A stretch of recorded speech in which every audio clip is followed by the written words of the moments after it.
जाला कि पावर यहीं से शुरू होला। अब हम का कहें, एकर आगे कुछ नहीं के। अब जैसा कि दोस्तों आपने वीडियो में देखा है कि किस तरह से गुंजन सिंह जो कि पवन सिंह के साथ हमेशा नजर आते हैं, वही गुंजन सिंह किस तरह से पवन सिंह का तारीफ कर रहे हैं और खेसारी के बारे में क्या कुछ बोले हैं, और भी आपको इस वीडियो में दिखाने वाला हूं। तो चलिए सबसे पहले आपको वीडियो दिखाते हैं कि किस तरह से पावर स्टार के बारे में गुंजन सिंह क्या कुछ बोल रहे हैं।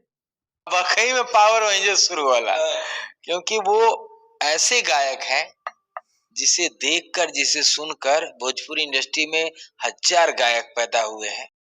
जैसा कि आपने देखा फ्रेंड्स वीडियो क्लिप के माध्यम से किस तरह से पावर स्टार पवन सिंह के बारे में गुंजन सिंह बोल रहे हैं कि पावर स्टार सही में इतने बड़े स्टार हैं कि उनको देख करके ही नए सिंगर आते हैं, पवन सिंह को सुनने के बाद वो गाना गाना स्टार्ट करते हैं। इतने बड़े स्टार है पावर स्टार पवन सिंह। चलिए आगे दिखाते हैं कि क्या कुछ बोले हैं पावर स्टार के बारे में गुंजन सिंह।